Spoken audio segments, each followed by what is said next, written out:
আসসালামু আলাইকুম রহমতুল্লাহি ওয়া বারাকাতুহু। Law and practice class number 3। আমরা একটু রিভিউ করি ল অ্যান্ড প্র্যাকটিস আমরা কি পড়ে এসেছি। সবাই একটু মনোযোগ দিয়ে শুনবেন। আমরা আপনাদের ল অ্যান্ড প্র্যাকটিসের সাজেশনটা আমি কোয়েশ্চেন যখন দিব তখন দুইটা পার্টে ভাগ করে দিব, ল এবং প্র্যাকটিস। আমার কনসার্নের ইস্যু হচ্ছে প্রথম পার্টের কোয়েশ্চেনগুলি নিয়ে, চারটা প্রশ্ন থেকে দুইটা প্রশ্ন কমন ফেলানো। এবং সেখানে যেহেতু সেখানে যেহেতু ল থেকেও প্রশ্ন আসে এবং প্র্যাকটিস থেকেও প্রশ্ন আসে, সো দুইটা পার্টকে ঠিকঠাক করে মাথায় রাখাটা বেশি জরুরি। সো আমি লর পার্ট থেকেও দিব, প্র্যাকটিসের পার্ট থেকেও দিব। এখন পর্যন্ত আমাদের ইমপ্রুভমেন্ট কি, বা আমরা কতটুকু কি পড়েছি? এখন পর্যন্ত আমাদের ইমপ্রুভমেন্ট হচ্ছে, সাজেশনটা আমরা এখনো পাইনি, বাট আমরা আসলে পড়া শেষ করেছি। আমরা পড়া শেষ করেছি প্র্যাকটিসের প্রায় খুব ভালো কোয়ালিটির 5টা কোয়েশ্চেন আমরা পড়ে শেষ করেছি, যেটা আমার একদম সাজেশনের 1 2 3 4 5। 1 নম্বর কোয়েশ্চেন যারা আমার লাস্ট ক্লাসে ছিলেন তারা জানেন যে 1 নম্বর কোয়েশ্চেনে আমরা central bank, commercial bank, central ব্যাংকের রেসপন্সিবিলিটি, কমার্শিয়াল ব্যাংকের রেসপন্সিবিলিটি, টাইপস অফ ব্যাংক, বিভিন্ন ব্যাংকের অ্যাক্টিভিটিস আমরা আলোচনা করেছি। তারপরে সেকেন্ড আমরা একটা কোয়েশ্চেন আলোচনা করেছি ব্যাংকার এবং কাস্টমারের রিলেশনশিপের অ্যাক্টিভিটিস নিয়ে, আমরা সেকেন্ড কোয়েশ্চেনটা আলোচনা করেছি। থার্ড কোয়েশ্চেনটা আমরা আলোচনা করেছিলাম যে ব্যাংকারের রাইটস এন্ড রেসপন্সিবিলিটি, অর্থাৎ ব্যাংকারের রাইটস এবং অব্লিগেশনস গুলি কি কি। তারপরে 4 নম্বরে আমরা আলোচনা করেছিলাম পেইং ব্যাংক বলতে কি বোঝায়, পেইং ব্যাংকের রোল কি। 5 নম্বরে আমরা আলোচনা করেছি কালেক্টিং ব্যাংক কাকে বলে, কালেক্টিং ব্যাংকের রোল কি। আমি যদি ভুল না করে থাকি, এই 5টা কোয়েশ্চেন রিলেটেড একটা শিট বাংলা এবং ইংরেজি দুইটা শিটই আমি আপনাদের গ্রুপে দিয়েছি। কথা ঠিক আছে? আমার মানে কনসেপ্ট ঠিক আছে? জি ভাইয়া, ঠিক আছে। ইয়েস। সো এই 5টা কোয়েশ্চেন নিয়ে আপনারা আমাকে আর কোনো ধরনের ফার্দার কোনো ক্লেম, কোনো ধরনের এক্সপ্লেনেশন, কোনো ধরনের এডিশনাল কোনো সাপোর্ট আমাদের দরকার হবে না। স্ট্রেট এই 5টা কোয়েশ্চেন আপনাদের যে সাজেশন সেটার প্র্যাকটিস পার্টের 1 থেকে 5 নম্বর কোয়েশ্চেন হচ্ছে এই 5টা কোয়েশ্চেন। প্র্যাকটিস পার্টে 6 থেকে পরবর্তী অংশে যে কোয়েশ্চেনগুলি আমরা রাখবো সেগুলি আমাদের ইংরেজি শিটটা রেডি। সো ইংরেজি শিটটা আমি গ্রুপে দিয়ে দিব, সেটার বাংলা শিটটা একটু আপনাদের জন্য একটু মানে রেডি করতে হবে। সো বাংলা শিট রেডি হলে সেটা আমরা দিয়ে দিব। আমরা আজকের ক্লাসে, সেদিন অবশ্য আমরা এনআই অ্যাক্টের একটু হালকা ধারণা নিয়েছিলাম। সো যেহেতু আমরা বলেছিলাম আমাদের প্ল্যান হচ্ছে লয়ের সাথে প্র্যাকটিসের সাথে লটাকেও কভার করা, সো আজকে আমরা ল নিয়ে আজকের ক্লাসটা অ্যারেঞ্জমেন্ট করব। সো লয়ের 1 থেকে 12 নম্বর পর্যন্ত যে প্রশ্নগুলি থাকবে, অথবা 10 নম্বর পর্যন্ত যে প্রশ্নগুলি থাকবে, সব একটা শিটে করা আছে। এটা বাংলা এবং ইংরেজি। ক্লাসের পরে আমি বাংলা এবং ইংরেজি দুইটাই আপনাদেরকে দিয়ে দিব। ইট ইজ প্রিন্টেবল, কারণ এই কোয়েশ্চেনগুলি সব সাজেশনের সিরিয়াল অনুযায়ী কোয়েশ্চেনগুলিকে এখানে অ্যাড করা হয়েছে। প্র্যাকটিসের ক্ষেত্রে আসলে আমরা একটু মানে কোয়েশ্চেনগুলি ল অনুযায়ী যাবে, একটা ল শেষ করবে, একটা ল এর ডিসকাশনে যাবে। সো আমরা আসলে আজকে ল এর ক্লাস করছি। প্র্যাকটিসের 5টা কোয়েশ্চেন, সাজেশনের প্রথম 5টা কোয়েশ্চেন শেষ হয়েছে, আর ল এর প্রথম 10টা কোয়েশ্চেন নিয়ে আমি টার্গেটেড করেছি আজকে ক্লাস স্টার্ট করব। সো যতটুকু আমরা শেষ করতে পারি। খুব ইম্পর্টেন্ট হচ্ছে এখন 9টা 43, আমরা 10:30 পর্যন্ত পড়বো, যতটুকু কভার করতে পারি তখন আসলে অ্যাটিটিউড দেখে ডিসিশন নিব সামনের দিকে আর এগোবো কিনা। বাট আজকের ক্লাসটা খুব ইম্পর্টেন্ট। শুধুমাত্র প্র্যাকটিস ব্রড কোয়েশ্চেন শেষ করছি, শেষ করব বলে তার জন্য না। আমাদের ইন্ডাস্ট্রিতে খুব বড় ধরনের একটা প্রবলেম হচ্ছে নেগোশিয়েবল ইনস্ট্রুমেন্ট একটা আমরা সবাই খুব ভালো বুঝি না। আইদার আমি জেনারেল ব্যাংকিং এ ওয়ার্ক করি, অথবা আমরা অন্য কোনো ডিপার্টমেন্টে কাজ করি, যেখানেই কাজ করি না কেন, প্র্যাকটিস মানে ল পার্টের প্রথম থেকে সিরিয়াল অনুযায়ী, সাজেশন অনুযায়ী কোয়েশ্চেনগুলি আমরা আলোচনা করব। এবং সাজেশনের প্রথম কোয়েশ্চেনটাই হচ্ছে নেগোশিয়েবল নেগোশিয়েবল ইনস্ট্রুমেন্ট অ্যাক্টের বিভিন্ন গুরুত্বপূর্ণ ধারা আলোচনা করুন। সো সেই ধারাগুলি আমরা আসলে আলোচনা করব আজকের ক্লাসে। নেগোশিয়েবল ইনস্ট্রুমেন্ট অ্যাক্টের পাশাপাশি অন্যান্য অ্যাক্টের বিভিন্ন ধারা, বিভিন্ন পার্ট নিয়ে আমরা আলোচনা করব। Negotiable instrument is very important for case study. It is also important for different types of single questions like difference, short note, সকল জায়গায় এটার ছড়াছড়ি, এনআই অ্যাক্টের ছড়াছড়ি। সো এনআই অ্যাক্টটা আমরা একটু সুন্দর করে পড়বো। আহ, আমরা আপনাদের একটু রেসপন্সও চাইবো। রিলেভেন্ট কোয়েশ্চেন করবেন, যেটা একদমই বুঝবেন না। ইরিলেভেন্ট কোয়েশ্চেন করলে টাইমটা একটু কনজিউম হবে। সো আমি চাচ্ছি যে অ্যাপার্ট ফ্রম ল এক্সাম, আমি একদম ডে ওয়ানে বলেছি যে লটা খুব সেন্সিটিভ এবং খুব precious subject for you, because law শেষ হবে বাট তার রেস্ট আপনার কাছে থেকে যাবে। বিকজ আপনি আপকামিং ডে যতদিন ব্যাংকিং করবেন, লটা যত ভালো জানবেন, ব্যাংকিংটায় আপনার প্রায়োরিটি এবং স্ট্রেংথটা তত বেশি হবে। সো শুধুমাত্র ল অ্যান্ড প্র্যাকটিস পাশ করার জন্য আমরা আসলে ল ক্লাসটা করছি না। বি কেয়ারফুল, অর বি, মানে বি পেশেন্স। আপনারা এই কথাটা একটু নিজের নিজের ভিতরে নেবেন। আমরা শুধু পাশ করবো না, এটা সম্পর্কে একটু জানার জন্য আমরা আসলে এখানে ক্লাস করছি। সো আমরা স্টার্ট করছি প্রথমে নেগোশিয়েবল ইনস্ট্রুমেন্ট অ্যাক্ট 1881। খুব মানে সারপ্রাইজিংলি আমরা আসলে বাংলা শিটটা নিয়ে আজকে ক্লাস করছি। বাংলা শিট থাকবে, পুরোটাই বাংলা শিট, ইংরেজি শিটটাও আছে। আমরা বাংলা শিটটা নিয়ে আলোচনা করব মেইনলি, যেহেতু অনেকে এটা আমার কাছে মনে হয়েছে বাংলা শিটটা আলোচনা করা যেতে পারে, বিকজ বাংলা শিটটা ইজি ওয়েতে বলা, আমরা একটু ইজি ওয়েতে নিব। ইংরেজি শিটটাও আছে, যারা ইংরেজি পরীক্ষা দিবেন তারা ইংরেজি শিটটা পড়বেন, কোনো সমস্যা নেই। ইংরেজি শিটটা প্রথমে আমরা কভার করেছি জাস্ট প্রথম অংশটুকুর জন্য, সেটা হচ্ছে নেগোশিয়েবল ইনস্ট্রুমেন্ট অ্যাক্ট 1881। এটা হচ্ছে আমাদের একটা আইন। এই আইনের বিভিন্ন ধারা, এই আইনের টোটাল 141টা ধারা আছে। এই ধারার মধ্যে আপনাদের পরীক্ষার জন্য ইম্পর্টেন্ট ধারা হচ্ছে, এখানে আমরা সিরিয়াল নাম্বার দিয়ে দিয়ে দিয়েছি। সেটা হচ্ছে কত, 4, 5, 6, 8, 9, 10, 13, 13, তারপরে 15, 18, তারপরে 30, 31, 85, 87, 118, 123, 125, 131 এবং 138, সবকিছু মিলিয়ে 15টা ধারা। বাট এত কঠিন চিন্তা করার দরকার নেই, এতগুলি ধারা মুখস্থ করব না। আমরা একটু যেহেতু মানে লং টার্মের জন্য পড়ছি, সেজন্য ফান্ডামেন্টালি আমরা একটু স্ট্রংলি পড়ার চেষ্টা করি। কারণ শুধুমাত্র ব্রড কোয়েশ্চেনের জন্য না, টোটাল ল অ্যান্ড প্র্যাকটিসের পুরো সাবজেক্টটাই এনআই এক দিয়ে মোড়ানো। সো এটা একটু ভালোভাবে পড়া দরকার। 4, 5, 6 এই তিনটা ধারা একত্রে নেগোশিয়েবল নেগোশিয়েবল ইনস্ট্রুমেন্ট নিয়ে আলোচনা করা হয়েছে। 4 promissory note, 5 bill of exchange, 6 check.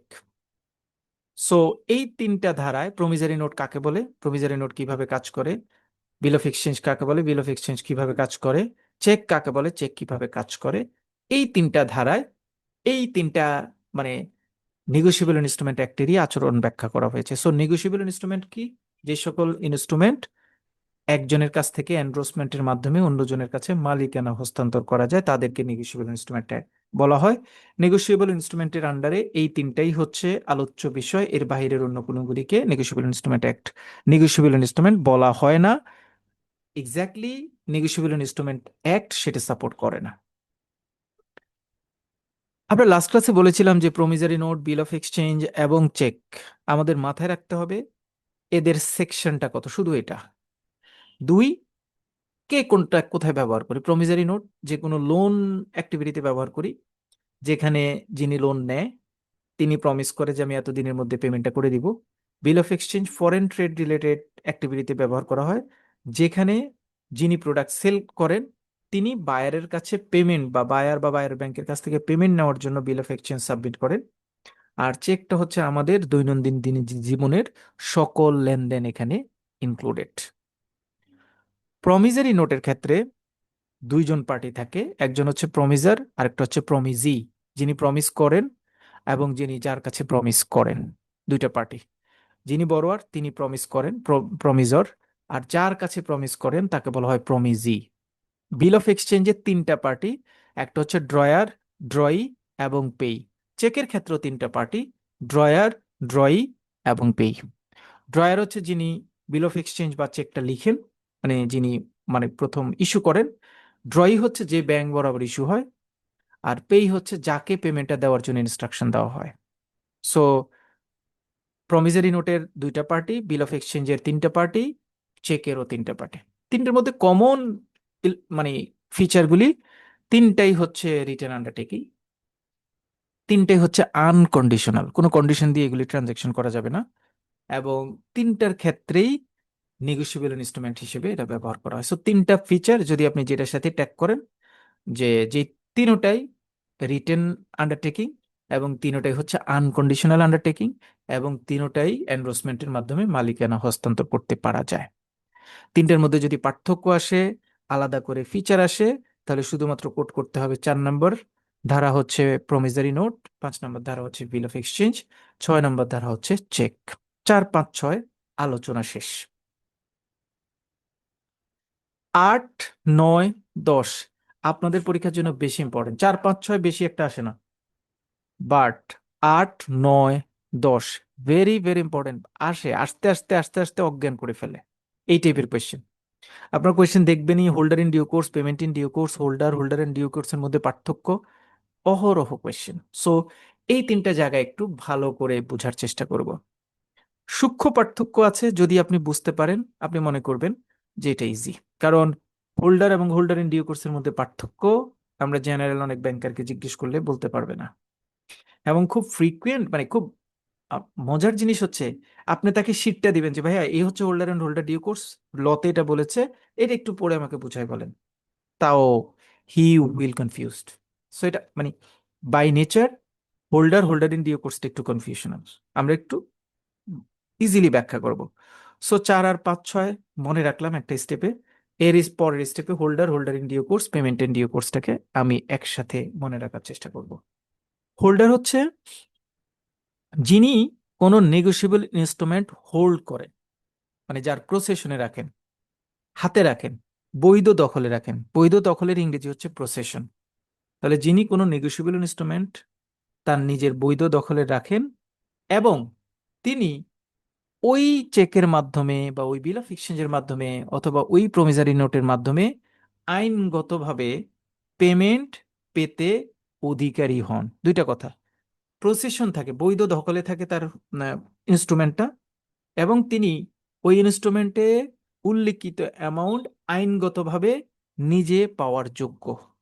এই দুইটা বৈশিষ্ট্য যখন কোনো একজন ব্যক্তির মধ্যে কোনো ইনস্ট্রুমেন্ট হোল্ড করার সময় থাকে, তাকে বলা হবে সেই ইনস্ট্রুমেন্টের হোল্ডার। এখন কথা হচ্ছে হোল্ডার ইন ডিউ কোর্স মানে কি। হোল্ডারের সাথে দুইটা ওয়ার্ড যোগ করেছে, ডিউ কোর্স।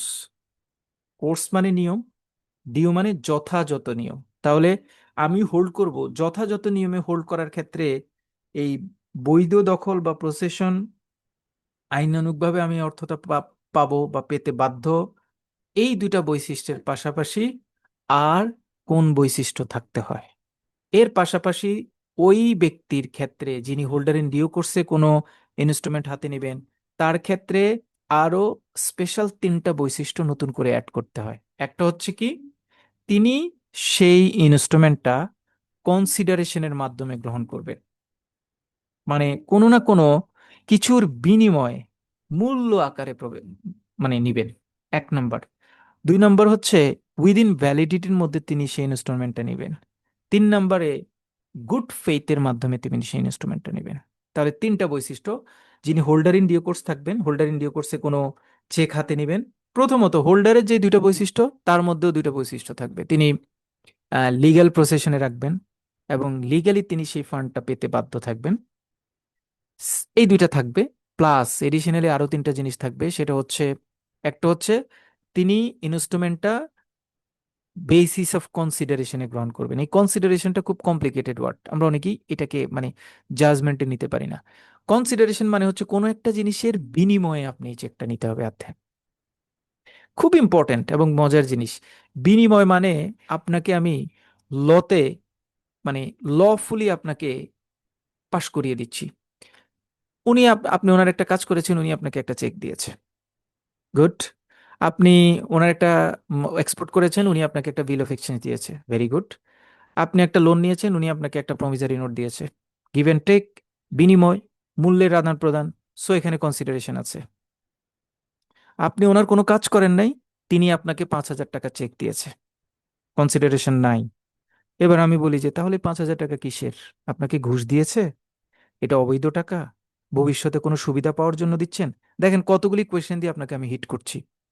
সো যে কোনো ইনস্ট্রুমেন্ট হোল্ড করার সময় কনসিডারেশনটা বুঝতে পারছেন, খুব ইম্পর্টেন্ট।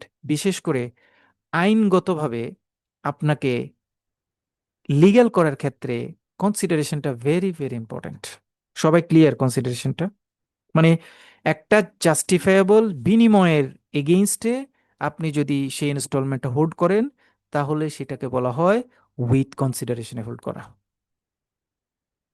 সেকেন্ড, ভ্যালিড ইনস্টলমেন্ট নেওয়া, এটা আমরা বুঝি, মানে স্টিল বা পোস্ট ডেটেড চেক না, বা বিল অফ এক্সচেঞ্জ না, সেটাকে ভ্যালিড। 3 নম্বর হচ্ছে গুড ফেইথে নেওয়া। গুড ফেইথ একটু পরে আরেকটা কথা পড়বো, উইদাউট নেগলিজেন্সি। গুড ফেইথ মানে আমি মানে বিশ্বস্ত ওয়েতে এই ইনস্ট্রুমেন্টটা হাতে নিয়েছি, অর্থাৎ যার কাছ থেকে আমি নিচ্ছি আমি শিওর তিনি আমাকে বোনাফাইড এবং জেনুইন ওয়েতে আমাকে ইনস্ট্রুমেন্টটা দিয়েছেন। এটাকে বলে গুড ফেইথ। সো কোনো একজন ব্যক্তি যদি হোল্ডারের বৈধ প্রসেশন এবং আইনগতভাবে অর্থ পাওয়ার যোগ্যতার বাহিরে বেইজিস অন কনসিডারেশন, ভ্যালিড ইনস্ট্রুমেন্ট এবং গুড ফেইথে কোনো ইনস্ট্রুমেন্ট হাতে নেন, দখল করেন, নিজের কাছে রাখেন, তাহলে সেই চেক বহনকারী, দখলকারী, প্রসেশনে রাখা ব্যক্তিকে চেক প্রসেশনের ক্ষেত্রে বলা যাবে যে তিনি হোল্ডার ইন ডিউ কোর্সের ক্ষমতা বলে চেকটা প্রসেশনে নিয়েছেন। কারো কোনো কনফিউশন আছে অ্যাবাউট হোল্ডার এবং হোল্ডার ইন ডিউ কোর্সের মধ্যে পার্থক্য? কোনো কনফিউশন আছে? ভাই কনফিউশন নেই, বাট আমি একটু ক্লিয়ার করতে চাচ্ছি, মানে যিনি হোল্ডার তিনি তো হোল্ডার ইন ডিউ কোর্স হবেন। যিনি হোল্ডার হবেন তিনি হোল্ডার ইন ডিউ কোর্স হতে হলে এই এডিশনাল 3টা বৈশিষ্ট্য তার শর্তগুলো মধ্যে থাকতে হবে। পূরণ করতে হবে। রাইট। এখন কনসিডারেশন বিষয়টা নিয়ে ভাই আমার একটু কনফিউশন আছে। কি কনফিউশন? যেমন আপনি যে এক্সাম্পল গুলো দিয়েছেন ভাইয়া, যে আম, আমি যে মূল্যটা দিয়ে ইনস্ট্রুমেন্ট গ্রহণ করেছি, মানে এখানে একটা পারপাস থাকতে হবে যে কেন আমি এই মূল্যটা দিচ্ছি, তাই না? রাইট, রাইট, অনেকখানি সেটা। এখন এখন ধরেন আমি নিজের এক অ্যাকাউন্ট থেকে আরেক অ্যাকাউন্টে, ধরেন আরেক ব্যাংকের অ্যাকাউন্টে আমি চেকের মাধ্যমে টাকা ট্রান্সফার করছি। এখানে তো মানে বা আমি আমার ফ্যামিলি মেম্বারের মধ্যে এমনি জাস্ট আমার ধরেন আমার মায়ের ভরণ পোষণের জন্য টাকা পাঠাচ্ছি চেকের মাধ্যমে।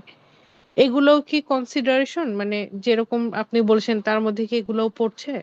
আপনি চিন্তা করে দেখেন, আপনার মাকে আপনি টাকা দিচ্ছেন, মানে what is your purpose for sending that money? Purpose হচ্ছে আপনার মায়ের মায়ের সেবা শুশ্রূষার জন্য আপনি টাকা দিচ্ছেন। হ্যাঁ। এটা তো যদি কনসিডারেশনের লিস্ট করেন, তাহলে সবচেয়ে বেস্ট কনসিডারেশনের মধ্যে একটা পড়বে, রাইট। তাই না? এখন আপনি একটা টাকা মিস্টার করিমকে একটা চেক দিয়েছেন, আমি বললাম যে করিমকে কেন দিয়েছেন? আপনি কোনো ক্লু বলতে পারছেন না যে কেন দিয়েছি, মানে দিয়েছি আর কি, মানে এটার পেছনে কোনো লিগ্যাল জাস্টিফায়াবল পারপাস আপনি বলতে পারছেন না। তার মানে সেই চেকটায় কনসিডারেশনটা মিসিং। তাহলেই তো সন্দেহটা ক্রিয়েট হয়ে যাওয়ার পসিবিলিটি থাকে। ওকে, তাহলে তো মানে কনসিডারেশনটা সবচেয়ে সহজ পার্ট, মানে রাইট। কোনো না কোনো কনসিডারেশন, কোনো না কোনো পারপাস তো আমাদের থাকেই। Definitely, definitely, definitely. Right. Holder এবং হোল্ডার ইন ডিউ কোর্সের মধ্যে একটা পার্থক্য, এটা পরীক্ষায় আসে, জন্য আমরা ছোট্ট করে পার্থক্য আকারে দিয়েছি। দুইটাই প্রসেশনে রাখবে, যিনি হোল্ডার ও যিনি হোল্ডার ইন ডিউ কোর্সে রাখবে, দুইজনের কাছে চেকটা বা ইনস্ট্রুমেন্টটা প্রসেশনে থাকে। দুইজনই পেমেন্ট দাবি করতে পারেন, কোনো সমস্যা নাই। হোল্ডারের ক্ষেত্রে কনসিডারেশনটা থাকে না, হোল্ডার ইন ডিউ কোর্সের ক্ষেত্রে কনসিডারেশন থাকে। গুড ফেথটা হোল্ডারের ক্ষেত্রে থাকে না, হোল্ডার ইন ডিউ কোর্সের ক্ষেত্রে থাকে। অতিরিক্ত আইনি সুবিধা হোল্ডার পায় না, হোল্ডার ইন ডিউ কোর্স পায়। Very important for 2 marks difference. Payment in due course, so যিনি পেমেন্ট দিবেন, অর্থাৎ স্যার হোল্ডারের একটা উদাহরণ দিলে ভালো হয় স্যার। দুইটার আর উদাহরণ দেওয়া যাবে না, because we have discuss many many more শুধু things holder. About this two. মানে অনেকটুকু আমরা আলোচনা করেছি, আমার কাছে মনে হয়েছে যে এটা আমার মনে হয় ক্লিয়ার। কারো কোনো কনফিউশন আছে? Any confusion? Holder, holder in due course, শুধু হোল্ডারের একটা উদাহরণ। Holder and holder in due course. Good faith. দেখেন, দেখেন, আপনাকে নর্মাল একটা কথা বলি। আপনি আপনার মানে দোকানের কর্মচারীকে পাঠিয়েছেন একটা চেক দিয়ে, 10,000 টাকা অ্যাকাউন্ট থেকে, আমার অ্যাকাউন্ট থেকে তুলে নিয়ে আসো। কাকে দিয়েছেন? দোকানের কর্মচারীকে।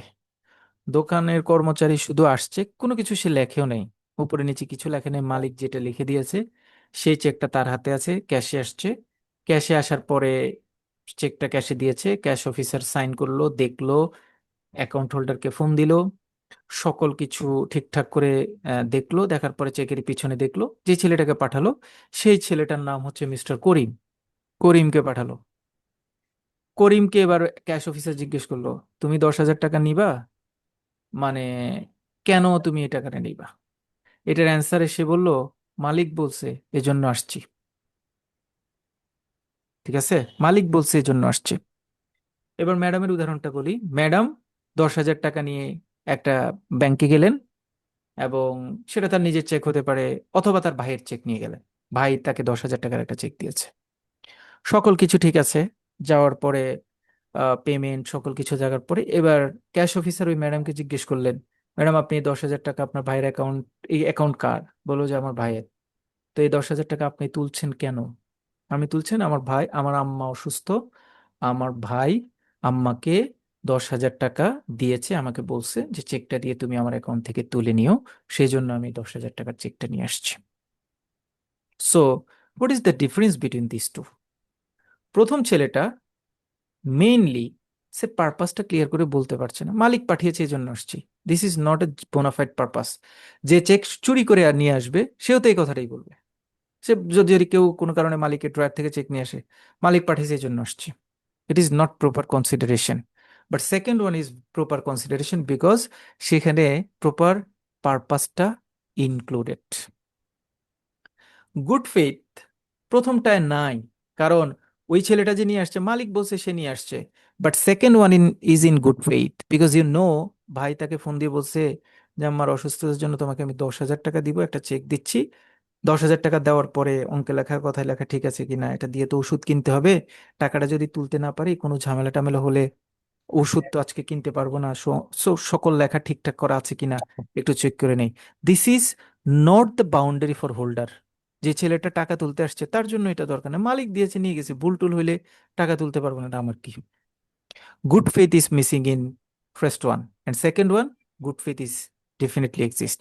সো যেহেতু সকল নিয়ম কানুন মানা হয়েছে দ্বিতীয়টায়, এজন্য দ্বিতীয়টাকে বলা হয় তিনি বেশি আইনি সুবিধা পাবেন প্রথমটার তুলনায়। যিনি এক্সাম্পল চেয়েছেন, ক্লিয়ার? যা ওকে, আমরা এবার যাব পেমেন্ট ইন ডিউ কোর্স। পরীক্ষা আবার এটাও আসতে পারে, হোল্ডার ইন ডিউ কোর্স এবং পেমেন্ট ইন ডিউ কোর্সের মধ্যে পার্থক্য কি? পেমেন্ট ইন ডিউ কোর্স হচ্ছে যিনি পেমেন্ট করবেন, আই মিন ক্যাশ অফিসারদের জন্য কথা। যিনি ক্যাশ অফিসার, তিনি যখন পেমেন্ট করবেন তখন নেগোশিয়েবল ইনস্ট্রুমেন্টের তিনি কিছু জিনিসকে কনসিডার করবেন। এক নম্বর হচ্ছে তিনি দেখবেন যে চেকটা ভ্যালিড কিনা, তিনি গুড ফেইথে চেকটা প্রদান করবেন, এবং without negligence, very important word, without নেগলিজেন্সিতে যিনি চেকের পেমেন্টটা প্রদান করবেন, এবং প্রকৃত হোল্ডার যিনি তাকে অর্থটা প্রদান করবেন। তাহলে 4টা পয়েন্ট যখন কোনো ক্যাশ অফিসার চেক পেমেন্ট করার সময় নিশ্চিত করবে, তখন সেই অফিসারের ওই পেমেন্টকে পেমেন্ট ইন ডিউ কোর্স বলা চলে। চেক আসছে, ক্যাশ অফিসার দেখলো ঠিক আছে, হ্যাঁ ওকে, এটার পেমেন্ট রেগুলার, কোনো ধরনের কোনো প্রবলেম নাই। সেকেন্ড, গুড ফেইথ, এগেইন আগেরটার মতো। গুড ফেইথ, আমি দেখছি যে এটা কি, এটা আমি জিজ্ঞেস করলাম এটা কি আপনি নিয়ে আসছেন, এটা কার চেক? আমার ভাইয়ের চেক। আপনার ভাইয়ের বাবার নাম কি? উনি বলল মিস্টার জমির উদ্দিন। আপনি অ্যাকাউন্টে মিলিয়ে দেখলেন মিস্টার জমির উদ্দিন, তখন আপনার মনে হলো যে না, এটা আসলে চেকটা যিনি নিয়ে আসছে জেনুইনলি নিয়ে আসছে।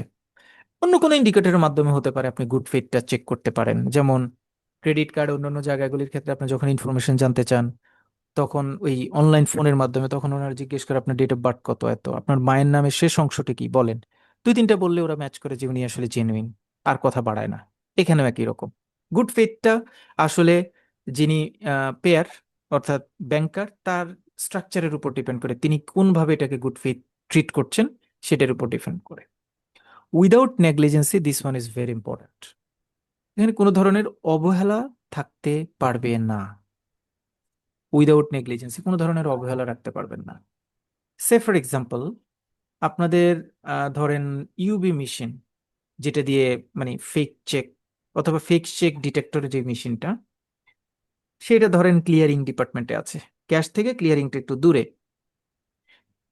যিনি ক্যাশে একটা চেক পেয়েছেন, পাওয়ার পরে তিনি চেকটা ধরার পরে কোনো কারণে চেকটা একটু ময়লাযুক্ত, একটু খসখসে বা কিছু একটা মনে হচ্ছিল আপনার, তা আপনি মনে করছেন যে এটা জেনুইন চেক কিনা, আমার একটু চেক করা দরকার।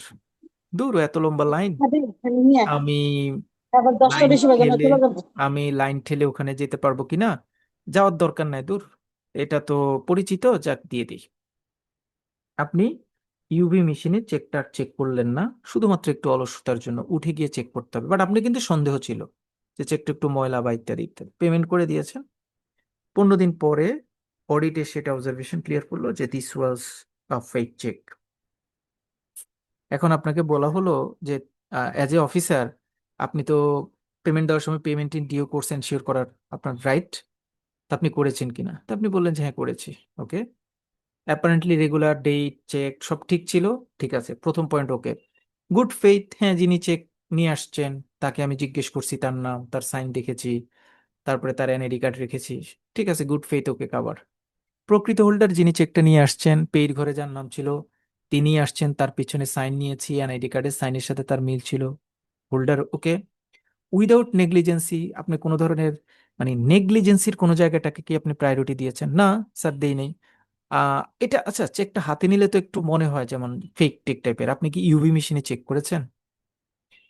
আপনি বললেন যে না, ইউভি মেশিনে চেক করি নাই। তাহলে ইউভি মেশিনে চেক করার দরকার ছিল না আপনার, মানে আপনি তো যদি কোনো জায়গায় আটকে যান, এমনি সব চেক ইউভি মেশিনে চেক করতে হবে এমন না। আপনি যদি কোনো জায়গায় আটকে যান তখন আপনাকে ডিও কোর্সের কোয়েশ্চেনে কিভাবে ফেলে আপনাকে বিপদে ফেলা যায় আমি সেইটা এক্সপ্লেন করছি।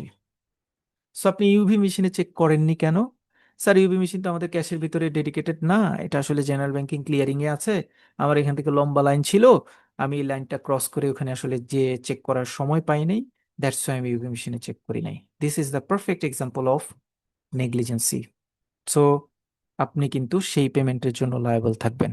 বাট আপনি যদি কোনো নেগলিজেন্সি শো করেন, আপনি চেক করেছেন, রেকর্ডিং দেখাচ্ছে, সবকিছু ঠিক আছে, but UV machine shows that this is genuine cheque, ওখানে ধরা পড়ে নাই, এই জন্য স্যার আমি পেমেন্ট দিয়েছি, সো আপনার payment in due course okay, তাহলে আপনাকে এটার জন্য ব্যাংকার, লয়ার বা অন্য কোনো অথরিটি কোনো ধরনের পানিশমেন্টের আওতায় আনতে পারবে না।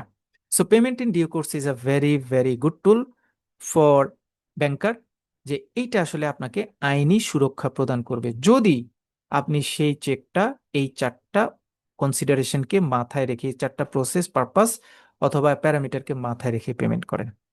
So it is payment in due course. Holder in due course এবং পেমেন্ট ইন ডিউ কোর্সের পার্থক্যটা আপনারাও লিখতে পারবেন। হোল্ডার যিনি মানে প্রসেসন, পেমেন্ট হচ্ছে যারা পে করে।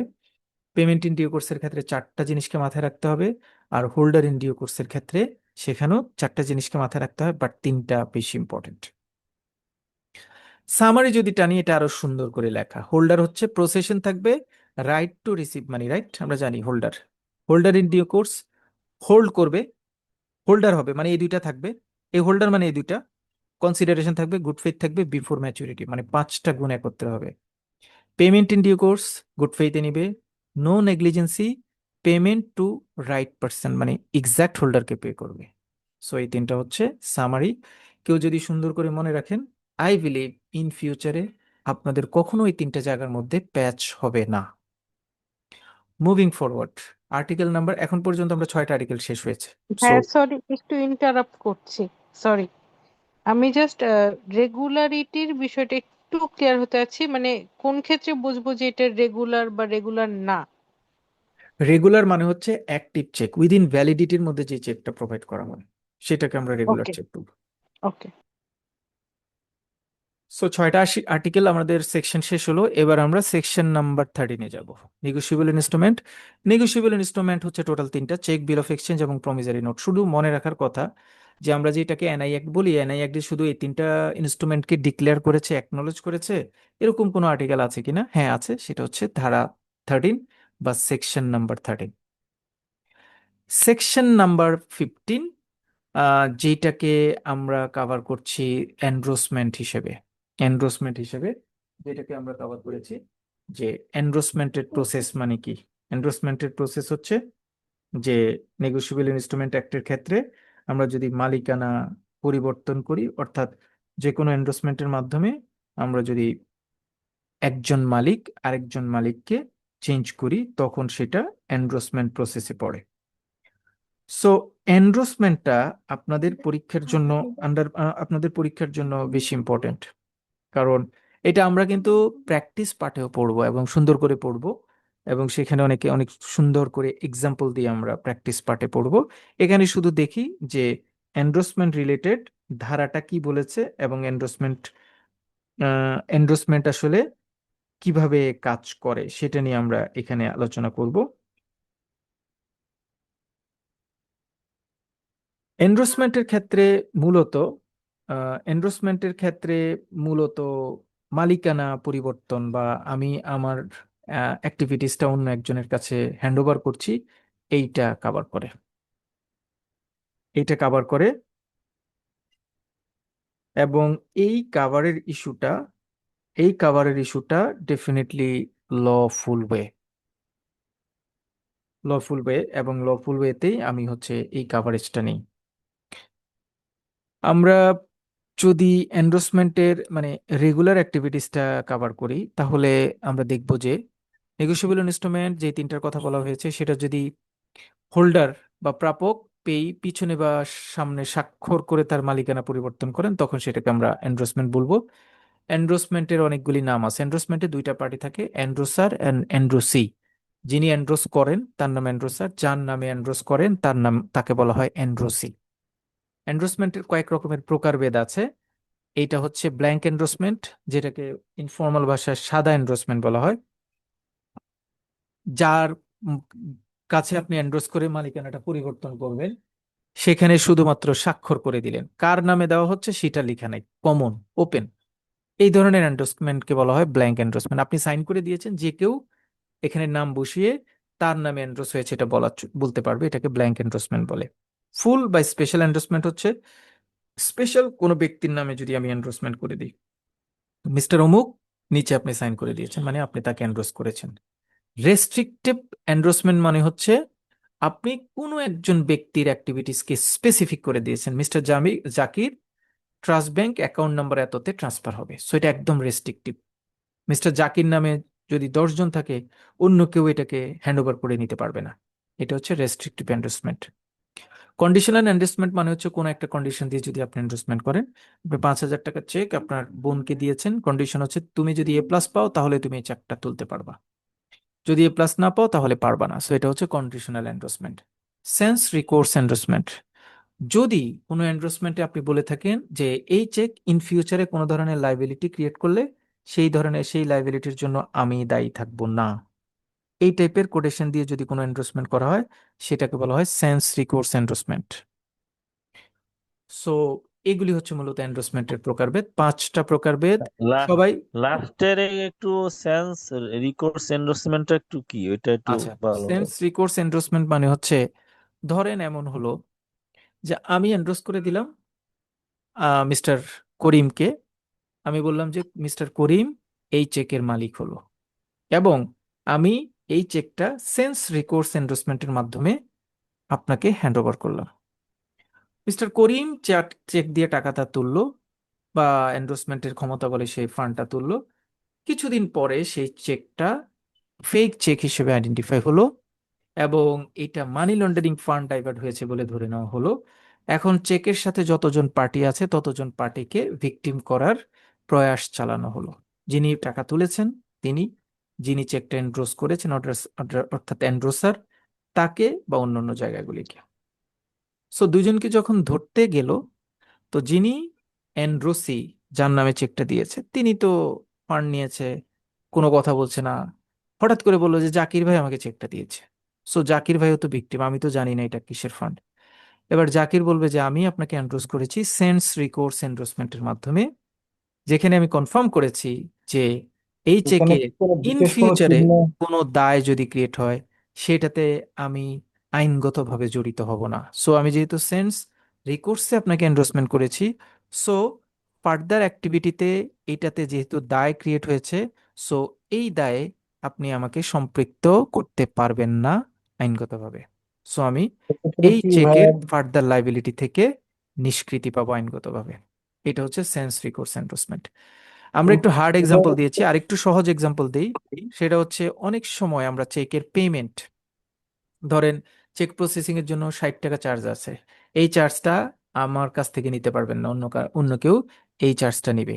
অথবা আমরা অনেক সময় হয় চেক মানে বাউন্স করে, আমরা পড়বো সেকশন নাম্বার 138, বাউন্স করে, সেটার জন্য জেল জরিমানা ইত্যাদি ইত্যাদি হওয়ার সুযোগ থাকে। আমি যদি সেন্স রিকোর্সে এন্ডোর্স করি, তাহলে এটা আসলে আমার উপরে কোনো জিনিস বর্তাবে না। তাহলে সেন্স রিকোর্সটা যদি আপনি ভালো করে না বোঝেন, যিনি এন্ডোর্স করেন এই কথাটা লিখে দিলে কিন্তু তিনি তার সকল দায়িত্ব থেকে চেকটা হ্যান্ডওভারের পর থেকেই রিলিফ নিয়ে নেবেন। ভাইয়া একটা প্রশ্ন ছিল যে এই যে সেন্স এন্ডোর্সমেন্ট যেটা, এটা কথাটা কি লেখা থাকে তাহলে এন্ডোর্সমেন্টের সময়? সেন্স রিকোর্স ধরেন আপনি লিখলেন মিস্টার আপনার নামে মানে আমি হ্যান্ড ওভার করলাম, পেই হচ্ছে Khaleda Akter, and submitted the check in send recourse process or active this check with send recourse process, তারপরে আপনি আপনার নাম লিখে দিলেন। মানে অর্থাৎ আপনার এন্ডোর্সমেন্টের ওখানে সেন্স রিকোর্স এন্ডোর্সমেন্ট করছেন, এই অ্যাকনলেজটা এখানে লিখে থাকতে দিবেন। হবে এগুলো কি চেকের পেছনে লিখে দিবে? চেকের পেছনে লিখে দিন, okay, the cheque is endorsed based on sans recourse endorsement, হয়ে গেল। বুঝতে পারছি। খুব পাওয়ারফুল এন্ডোর্সমেন্ট, কিন্তু না বুঝলে আর কি কোনো সমস্যা নাই, বাট বুঝলে কিন্তু এটা অনেক বড় রেশ আসে। রাইট। সো এন্ডোর্সমেন্ট আমরা সবাই ক্লিয়ার।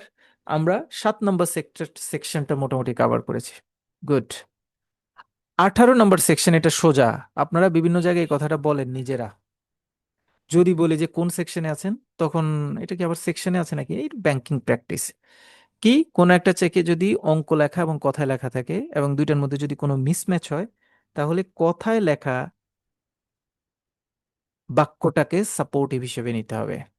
যেমন অঙ্কের ঘরে লেখা আছে হচ্ছে গোল ঘর যেটা থাকে চেকে, সেখানে লেখা আছে 55,000, কথায় লেখা আছে 50,000, তাহলে আমি আসলে কি কনসিডার করব?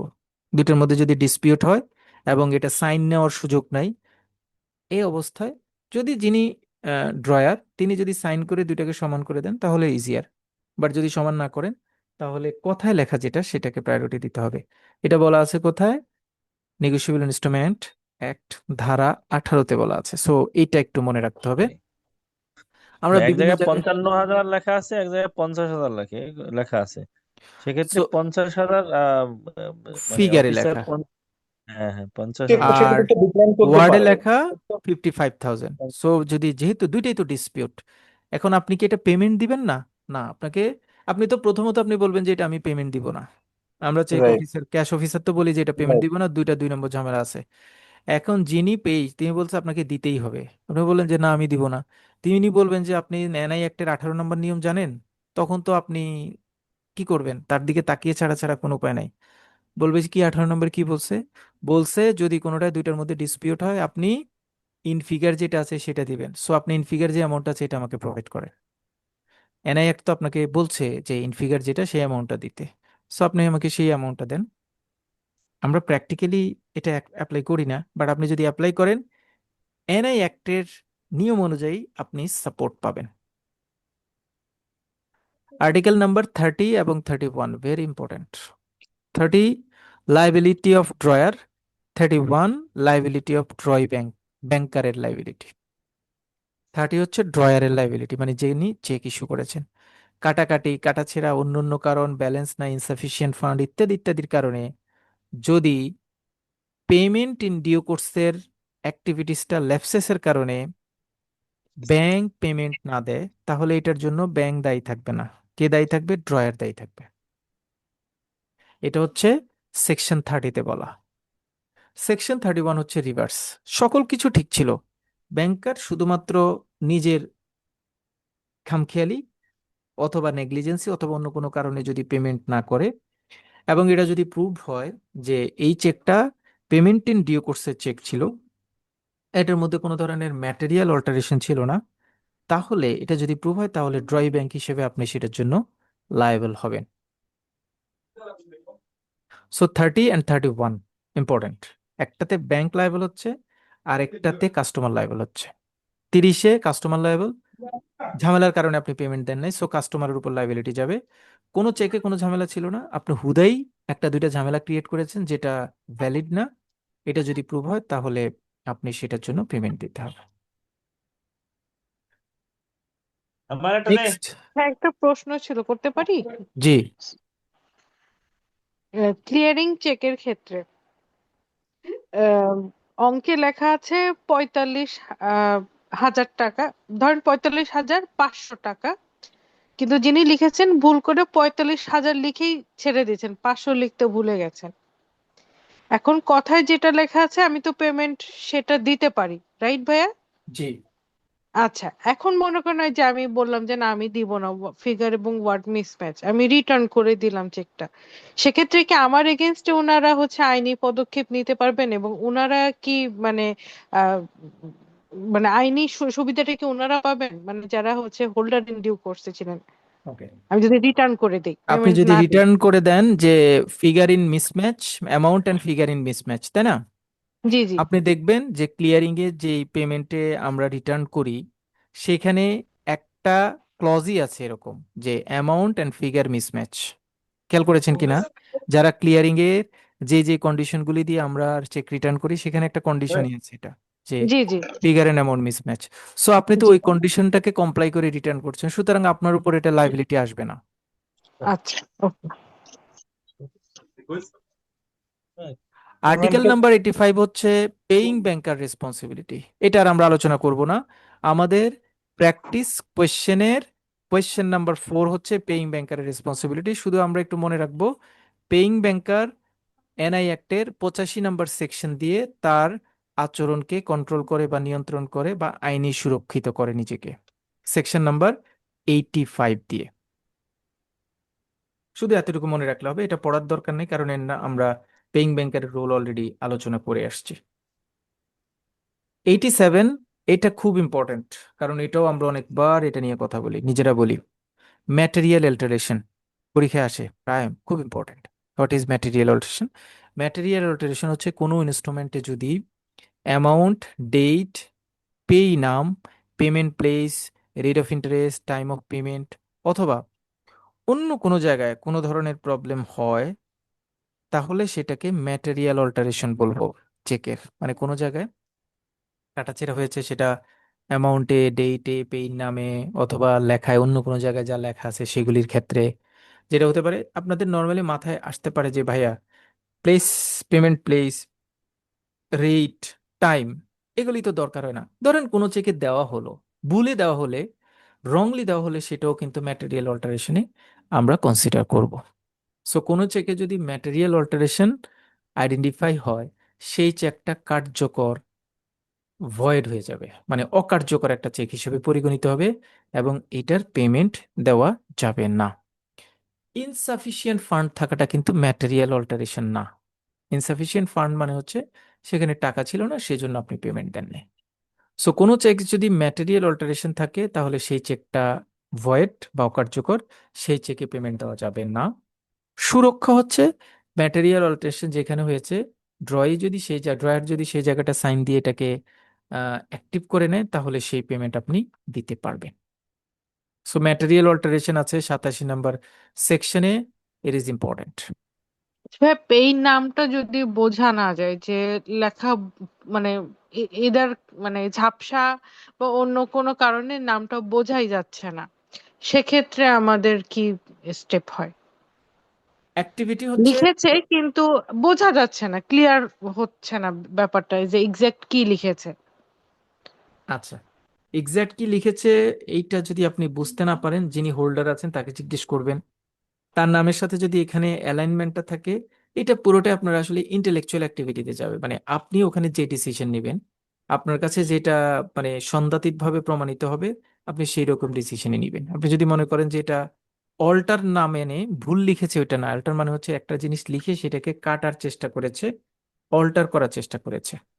সো আপনি যদি মনে করেন যে ওর নামটা আসলে ইন্টেনশনালি কোন একটা অল্টার করতে গিয়ে মুছে গেছে, তাহলে সেটা আপনি ম্যাটেরিয়াল অল্টারেশন ধরবেন। আর যদি মনে করেন যে অনেক সময় হয় না, আমাদের কলমের কালি কমে গেছে, কলমের রাইট, কালি স্লো এটাই মেন হয়েছে, করতে চেয়েছিলাম যে কালি কম ঝাপসা হয়েছে, আমি স্পষ্ট বুঝতে পারছি না। বুঝতে পারছেন না, তাহলে তো সেটা আসলে তার মানে আপনি বুঝতেছেন যে এটা আসলে আসলে পেনের কারণে এটা হয়েছে। সো ডেফিনেটলি সেখানে আপনি ওইটাকে পজিটিভ ওয়েতে কনসিডারেশনে নেবেন। সরি ভাই, আমি একটু মিস করে গিয়েছি, আরেকবার একটু রিপিট করবেন? যদি আপনার কাছে মনে হয় যে এটা আসলে কাস্টমার ইন্টেনশনালি করে নাই, ওকে, এটা জি, আসলে জি। ইন্টেনশনালি করে নাই, by default system process instrumental ডিফেক্টের কারণে সেটা হয়েছে, so that will not treated as material alteration. Okay. 118 নম্বর আর্টিকেল এনআই অ্যাক্টের আমার খুব পছন্দ, অন্য অনেকের খুব অপছন্দ, যে এটা আবার কি বলেছে এটা তো দরকার নাই, কিন্তু it is very important. NI অ্যাক্টটা সুন্দর করে বোঝার জন্য এই আর্টিকেলের কোনো মানে এত বেশি দ্যুতি ছড়ানো এই আর্টিকেলটায় আনবিলিভেবল, মানে পুরো এনআই অ্যাক্টের সাপোর্ট ফিচার ক্যারেক্টারিস্টিক্সকে এই একটা আর্টিকেল দিয়ে কভার করেছে। 118 নম্বর, এটা হচ্ছে প্রিজাম্পশন। প্রিজাম্পশন মানে হচ্ছে অনুমান, তবে লিগ্যাল অনুমান। This is important. মানে আপনি যখন একটা চেক হাতে নিবেন অথবা একটা নেগোশিয়েবল ইনস্ট্রুমেন্ট হাতে নিবেন, আপনি ধরেই নিবেন এই চেকটার এই জায়গাগুলি ঠিক। এই যে আইনানুগভাবে আপনি ধরে নিচ্ছেন এই জায়গাগুলি ঠিক থাকবে, that is called legal presumption অথবা প্রিজাম্পশন। যেমন আমরা শুরু বলেছি, তাহলে কনসিডারেশনটা এখন আপনাদের জন্য সুবিধার। আমি বললাম কোন একটা চেক হাতে নেওয়ার সাথে সাথে আমি চোখ বন্ধ করে বিলিভ করব it has a consideration value, অথবা এটা কনসিডারেশনে আমি চেকটা উনি আমাকে দিচ্ছে। সো এটা হচ্ছে একটা লিগ্যাল প্রিজাম্পশন। ভ্যালিড চেক আপনার হাতে দিবে, আপনি যে চেকটা পাচ্ছেন চোখ বন্ধ করে চিন্তা করবেন, অথবা হাতে নেওয়ার পরে আমি যদি বলি যে আচ্ছা আমি আপনাকে একটা চেক দিয়েছি, আপনি আমার কাছে টাকা পাবেন, বলেন তো এই চেকটা কি মানে 6 মাস আগের ডেট বা পোস্ট ডেটের চেক হওয়া উচিত না লিগ্যাল ডেটের হওয়া উচিত? তারপরে বলবেন যে চেকটা তো আমি যেহেতু আপনি আমার হাতে দিয়েছেন, আমি যেহেতু আপনার কাছে টাকা পাই, এটা তো ভ্যালিড চেক দিবেন আপনি আমাকে। আমি কিন্তু চেকটা দেখি নাই, আমি আইনগতভাবে প্রিজিউম করছি যে উনি আমাকে যে চেকটা দিবে বা যে ট্রানজেকশন হবে সেটা ভ্যালিড চেকেরই ট্রানজেকশন হবে। সেম একই রকম ডেট, সেম একই রকম টাইম অফ অ্যাকসেপ্টেন্স, যেটা বিল অফ এক্সচেঞ্জের ক্ষেত্রে হয়। টাইম অফ ট্রান্সফার, আমি যখন ট্রান্সফার করব চেকের ভ্যালু বা অন্যান্য জিনিস, অফিস টাইপের ট্রান্সফার হবে, এটা খুব স্বাভাবিক। 5টার পরে ট্রান্সফার করছি, আইনগতভাবে তো আমি সুরক্ষা পাবো না। সো আমি এজিউম করব বা আমি এক্সপেক্ট করব যে আপনি আমাকে টাইম মতো ট্রান্সফার করবেন। অর্ডার অফ এনডোর্সমেন্ট, এনডোর্সমেন্ট যখন করতে যাব লিগ্যাল ওয়েতে আমি এনডোর্সমেন্ট করব। যদি কোনো চেকে বা কোনো এনআই অ্যাক্টের ক্ষেত্রে এডিশনাল স্ট্যাম্প লাগানোর রিকোয়ারমেন্ট থাকে তাহলে সেটা লাগানো থাকবে। এটা ধরে নিয়েই আমি মনে করব যে এই চেকটা প্রসেস হচ্ছে। সো এই যে 5-6টা পয়েন্ট, এই 5-6টা পয়েন্টকে বলা হয় চেকের প্রিজাম্পশন, এবং এই প্রিজাম্পশনগুলির কারণেই চেক দ্রুততম এনআই দ্রুততম নেগোশিয়েবল ইনস্ট্রুমেন্ট হিসেবে কাজ করে, কারণ বাই ডিফল্ট এই আচরণগুলি তার ভিতরে থেকে যায়। এখন কোনো আচরণ যদি মিসিং হয় সেটা আলাদা ইস্যু, বাট ধরে নেওয়া হয় যে আচরণগুলি এই চেকটার মধ্যে বিদ্যমান থাকবে। Section 123, crossing. 123, 124, 125 very very important. আমাদের প্র্যাকটিস পার্টে আমরা এটা নিয়ে আলোচনা করব। প্র্যাকটিস পার্টে আমরা এটা একদম গ্রাফিক্যাল প্রেজেন্টেশন দিয়ে এই চেকের প্রসেসিংটা দেখাবো, যে বেয়ারার চেক কাকে বলে, অর্ডার চেক কাকে বলে। একটা চেক রেখে ডান দিকে দাগ দিয়ে আমরা এটা ব্যবহার করব ওখানে। আমরা এখানে এমনি একটু বলে যাই, বেয়ারার চেক হচ্ছে যে চেকের অর্থ যে ব্যক্তির কাছে থাকবে তাকে প্রদান করা হবে বেয়ারার চেক। অর্ডার চেক হচ্ছে নির্দিষ্ট ব্যক্তি তার আদেশ অনুযায়ী অর্থ প্রদান করবে। যদি কোনো চেক অর্ডার চেক হয় তাহলে আপনারা দেখবেন যাদের হাতে চেক আছে, আপনারা দেখবেন চেকের ডান দিকে অর বেয়ারার এরকম একটা কথা লেখা আছে, ওই অর বেয়ারার লাইনটা কেটে দিলেই সেটা অর্ডার চেক হয়ে যাবে। ক্রস চেক, যে চেকে 2টা ক্রস দাগ থাকে সেটাকে ক্রস চেক বলে। ক্রস চেক কখনো ক্যাশে পেমেন্ট করা যায় না, এটা ট্রান্সফারের মাধ্যমে পেমেন্ট করা হয়। তবে ক্রস চেকের ক্রসিংটা উইথড্র করা যায়, যিনি ড্রয়ার তিনি যদি সাইন করে সেটা উইথড্র করেন তাহলে সেই উইথড্রটা অ্যাক্টিভ হবে। জেনারেল ক্রসিং মানে হচ্ছে শুধুমাত্র দাগ দেওয়া থাকবে, এটা ক্যাশে পেমেন্ট করবে না, ক্লিয়ারিং এ যাবে শুধু এতটুকু। স্পেশাল ক্রসিং থাকলে স্পেশাল কোনো ইন্টিমেশন সেখানে দেওয়া থাকবে, যে কোনো একটা ব্যাংকের নাম দেওয়া থাকতে পারে, ওই ব্যাংক ছাড়া অন্য কোনো ব্যাংকে ক্রসিং এর টাকাটা ক্রেডিট হবে না। অ্যাকাউন্ট পে চেক, যদি ক্রসিং এর মধ্যে অ্যাকাউন্ট পে কথাটা লেখা থাকে তার মানে স্পেসিফিক অ্যাকাউন্ট হোল্ডারের নামে সেই চেকের ফান্ডটা ক্লিয়ারিং এর মাধ্যমে ট্রান্সফার করতে হবে। ওপেন চেক যদি থাকে যেখানে কোনো ক্রসিং নাই। পোস্ট ডেটেড চেক যদি থাকে, পোস্ট ডেটেড চেক মানে হচ্ছে যেই ডেটে, আজকের যে দিন ডেট তার ফিউচার সামনের দিকে ডেটের কোনো চেক থাকলে সেটাকে পোস্ট ডেটের চেক বলা হয়। স্টিল চেক আজকে যে ডেট সেই ডেটের 6 মাসের আগের কোনো চেক হলে সেটাকে বলা হয় স্টিল চেক। আমরা স্টিল চেক এবং পোস্ট ডেটেড চেক কোনোটারই পেমেন্ট প্রদান করি না বা চেকিং অ্যাক্টিভিটিস কভার করি না। ট্রাভেলার চেক চেক ভ্রমণকালে ক্যাশ টাকা না রেখে অর্থ নিরাপদের জন্য আমরা যে চেকটা ব্যবহার করি সেটা হচ্ছে ট্রাভেলার্স চেক। এখন আসলে ক্রেডিট কার্ড, ডেবিট কার্ড ইত্যাদি এসে ট্রাভেলার্স চেক এখন আর ব্যবহার করা হয় না। অ্যান্ড কং অথবা নন নেগোশিয়েবলস চেক, কোনো একটা চেকের প্রসিং এর মধ্যে যদি অ্যান্ড কং বা নন নেগোশিয়েবল এই ওয়ার্ডটা লেখা থাকে তার মানে এই চেকটি নেগোশিয়েবল ইনস্ট্রুমেন্ট না। তবে এখানে কথা আছে, চেকটি হস্তান্তর বা ট্রান্সফার করা গেলেও যিনি চেকটি গ্রহণ করবেন তিনি তার ট্রান্সফারারের চেয়ে ভালো টাইটেল বা সত্ত্ব অর্জন করতে পারবেন না। এটা হচ্ছে নন নেগোশিয়েবল চেকের কি ফিচার। যার কাছ থেকে আপনি ফান্ডটা পাচ্ছেন তার যে চেকের লিগ্যাল টাইটেল বা লিগ্যাল ভ্যালিডিটি তার সে অনুযায়ী তার চেয়ে আপনি বেশি সেই জায়গাটাতে সাপোর্ট বা আইনি সহযোগিতা পাবেন না। ধারা 131 প্রোটেকশন অফ কালেক্টিং ব্যাংক, আমরা পড়ে আসছিলাম প্র্যাকটিস পার্টে কোয়েশ্চেন নাম্বার 5। সো আপনাকে শুধু রেফারেন্স দিচ্ছি যে কালেক্টিং ব্যাংকের রোল রেসপন্সিবিলিটিটা এনআই অ্যাক্টের 131 ধারায় আলোচনা করা হয়। লাস্ট এবং ভেরি ইম্পর্টেন্ট ধারা, এনআই অ্যাক্টের সর্বশেষ ধারা 138 নম্বর ধারা, সেটা হচ্ছে চেক ডিসঅনার মামলাটা আমরা কখন করি, কেন করি, কিভাবে করি, এটা আসলে কি হয়। কোনো কাস্টমারের অ্যাকাউন্টে যদি কোনো পেমেন্ট ফান্ড না থাকে তাহলে আমরা সেই চেকটা রিটার্ন দেই। সেই রিটার্ন সময় আমরা আসলে কি করি, কি হয়।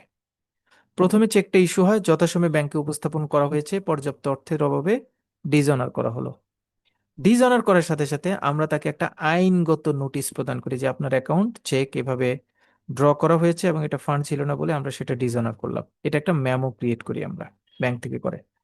নির্ধারিত সময়ের মধ্যে অর্থ পরিশোধ করা হয়নি এবং রিটার্ন করার প্রসেসটা নিয়ে আমরা নিচের অ্যাক্টিভিটিসগুলি আরেকটু ডিপলি দেখব। তবে এখানে ফান্ড শর্টেজের কারণে আমরা এই মেমোটা ইস্যু করব। যদি সিগনেচার ডিফার অথবা ম্যাটেরিয়াল অল্টারেশন ইস্যু যদি থাকে তাহলে ধারা 138 প্রযোজ্য হবে না। আমি যদি চেকটা ডিসঅনার করছি সেটা কতবার ডিসঅনার করি, নর্মাল প্র্যাকটিসে আমরা 2বারও করি, কিন্তু ম্যাক্সিমাম 2বার করি। যে কোনো কারণে একবার করার কারণে যদি আইনগতভাবে কোনো জটিলতা ক্রিয়েট হয় এবার জন্য 2বার করি।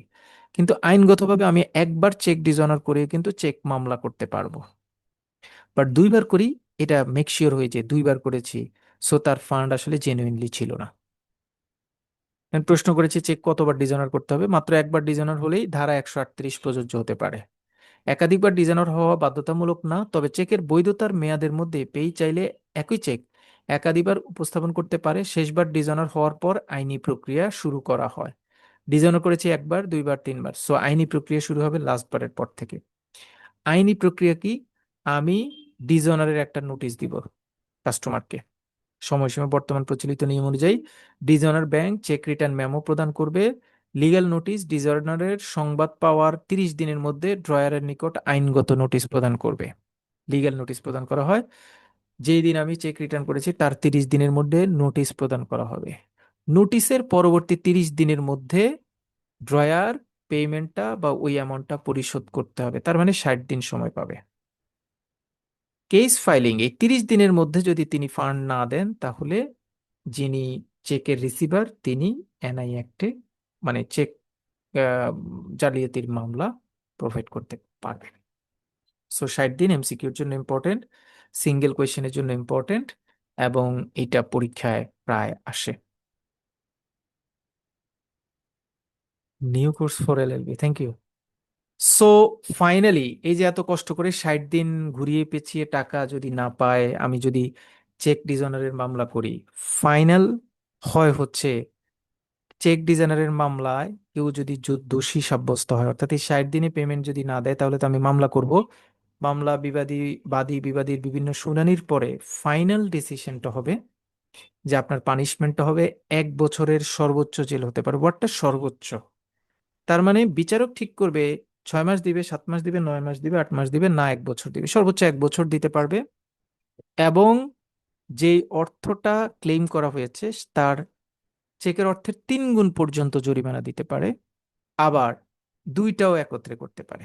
1 বছর 3 গুণ জরিমানা, অথবা 9 মাস 3 গুণের কম জরিমানা, দুইটাই করতে পারে। আমরা কিন্তু প্রায় সবাই বলি, এখানে পর্যন্ত ওয়ার্ডটা কিন্তু খুব ইম্পর্ট্যান্ট। সো এটা আসলে বিচারকের বিচারিক কার্যক্রমের উপর ডিপেন্ড করবে। তিনি কি সর্বোচ্চ শাস্তি 1 বছর এবং 3 গুণ জরিমানা নিবেন, না এটার চেয়ে কম দিবেন, না শুধু এটা দিবেন, না শুধু এটা দিবেন, না দুইটার কম্বিনেশনটা দিবেন। আমরা জাকির ভাই, আমি এখানে সিলিংটা একটু জানি। ইন্টারাপ্ট করি। সেটা হলো, এক গ্রাহক একটা চেক নিয়ে আসছে। চেক নিয়ে আসার পরে তারা ওই যার চেক, তার অ্যাকাউন্টে টাকা নেই। সে বলছে আমাকে ডিজার্নার একটা দিয়ে দেন, রিটার্ন মেমো দিয়ে দেন। আমি এইভাবে 3টা নেব, রিটার্ন মেমো নিয়ে তারপর আমি কেস করব। অথবা আপনি কাস্টমারের সাথে আলাপ করতে পারেন যে উনি তো চেক নিয়ে আসছে, ওনার অ্যাকাউন্টে টাকা নাই, আপনি কি টাকাটা অ্যাকাউন্টে জমা দিবেন নাকি আমি রিটার্ন মেমো দিব? তো আমি কি কাস্টমারের কাছে, অ্যাকাউন্ট হোল্ডারের কাছে কি আমি ফোন দিয়ে আমার জিজ্ঞেস করার কি দরকার আছে? কোনো আমি বাধ্যবাধকতা আছে কিনা, না আমি রিটার্ন মেমো দিয়ে দেবো? এক্ষেত্রে কি আইনটা? আচ্ছা, প্রথমত আপনার যদি চেকের ইস্যুর ক্ষেত্রে তাহলে চলে আসবে পজিটিভ পে ইনস্ট্রাকশনের ইস্যু আছে, তাই না? পজিটিভ পে ইনস্ট্রাকশনের ইস্যু আছে। যদি পজিটিভ পে ইনস্ট্রাকশনটা আপনার কাছে থেকে থাকে, তাহলে তো আপনি হুম। লিগ্যালি ভ্যালিড, যে পজিটিভ পে ইনস্ট্রাকশন দিয়েছে তারপরও অ্যাকাউন্টে টাকা নাই। হুম। সেকেন্ড হচ্ছে, এটা আসলে পুরোটা প্র্যাকটিসের উপর ডিপেন্ড করে যে আপনি, আপনার অ্যাকাউন্টে টাকা নেই। কারণ কোনো একটা চেকের যখন কোনো হোল্ডার কোনো পেমেন্টের কথা বলা থাকে আসে, তখন তো, এবং এবং খুব ইম্পর্টেন্ট একটা কথা যেহেতু আপনি কোয়েশ্চেন করেছেন, যে এটাতে কিন্তু আমরা অনেক ব্যাংকার প্যাচে পড়ি। সেটা হচ্ছে এই জি। যে return memo always given after the banking hour, এটা কিন্তু সব সময় মনে রাখতে হবে যে রিটার্ন মেমোটা কখনো ব্যাংকিং আওয়ারে দিলে আপনি কিন্তু ফেঁসে যেতে পারেন। হাউ? ধরেন একটা পেমেন্ট ব্যাংকিং করেন, আওয়ারের মধ্যে দিলে ফাঁসতে পারি নাকি? ব্যাংকিং আওয়ারের মধ্যে দিলে ফাঁসতে পারেন। কেন? কেন, ওখানে আমি যদি সিগনেচার এবং টাইম উল্লেখ করি তাহলে তো সেক্ষেত্রে তো ফাঁসার কোনো অর্থ যাই নাই, ঝামেলা নাই। আচ্ছা, যে আমি সিসি টাইমটা যদি ক্যামেরা আছে, উল্লেখ করি। সিসি ক্যামেরা রেকর্ড থাকবে, তো সিসি ক্যামেরা রেকর্ড থাকবে ওই না সময়, ওই সময়ের মধ্যে সে তো কাস্টমার চাইলে আপনার ব্যাংকিং আমার মধ্যে টাকা জমা দিতে পারে। আপনি 1টা বাজে দিয়ে দিলেন রিটার্ন মেমো, কিন্তু সে 2টা বাজে সে টাকা ডেবিট করলো। তাহলে তো আপনি ভিকটিম হয়ে যাবেন। রাইট, লাস্ট যিনি শেষে বলেছেন হি ইজ রাইট। হুম। আপনি ধরেন 3টা বাজে যিনি আপনার কাছ থেকে রিটার্ন মেমো নেবেন তিনি আসছেন, এসে বললেন যে ভাই আমাকে একটু তাড়াতাড়ি করেন। আপনিও চিন্তা করলেন যে ফান্ড যেহেতু নাই, অথবা আমি কাস্টমারকে একবার ফোন দিয়েছি উনি ফোন ধরে নাই, সো আমি রিটার্ন মেমো জি। দিয়ে দিই, আমারও কাজ শেষ। দেখা গেল যে সেই পেমেন্টটাই আপনি এদিকে রিটার্ন মেমো দিয়েছেন, 3:30 বাজে কাস্টমার ফান্ড জমা দিয়েছে। তা আপনি তো এদিকে রিটার্ন মেমো দিয়েছেন, এইটা দিয়ে ধরেন এটা আপনাদের হিসাব অনুযায়ী থার্ড রিটার্ন। সো উনি এটা দিয়ে ক্যাশ, মানে এনআই একটা মামলা করেছে, পরে প্রমাণিত হলো যে 3:30 উনি ফান্ড দিয়েছেন, তখন তো আপনি ভিকটিম হয়ে যাবেন। এজন্য রিটার্ন মেমোটা সব সময় ব্যাংকিং আওয়ারের পরে দিতে হয়, পরে, হ্যাঁ। মানে আপনার সেফের জন্য। এখন আপনি যদি মনে করেন আমি 3:50 দিব, আমি 100% শিওর যে উনি আর টাকা জমা দিবে না, ওনার সাথে টেলিফোনিক কনভারসেশন হয়েছে, আপনি যদি আপনার কনফিডেন্স থাকে তাহলে আপনি করতে পারেন। বাট প্রসেস হচ্ছে আপনাকে সেভ করার জন্য, মানে গুড ফেথটা হচ্ছে 4টার পরে দেওয়া। আর 3বার আমরা বাউন্স করাই বা 3টা মেমো 3বার থেকে শুরু করি, এটা আমাদের প্র্যাকটিস। ল একবার হলেও কিন্তু সাপোর্ট করে। Thank you. ওকে। ভাইয়া ভাইয়া এখানে দুইটা চেক দুইটা রিটার্ন বিষয় আছে। করার টাইমই তো 4টা, মানে চেক রিটার্ন করে অথরাইজ করতে হবে 4টা, তাহলে তো তার আগেই আমাদের রিটার্ন করতে হবে। এখন মনে করেন কোনো কারণে আমরা যদি রিটার্ন করি, করতে না পারি, মানে না করি, যে ঠিক আছে ওয়েট করি টাকা জমা হবে, ইন দ্য মেন টাইম কোনো টেকনিক্যাল ইস্যুস চলে আসলো, যে আমি সফটওয়্যার কোনো প্রবলেমের কারণে বা অন্য কোনো প্রবলেমের কারণে আমি চেক রিটার্ন আর করতে পারলাম না, এদিকে টাকাও জমা হয় নাই শেষমেশ, তাহলে তো ওই চেকটা অনার হিসেবেই কাউন্ট হয়ে যাবে, তখন আরেক ধরনের জটিলতায় পড়বো না আমরা?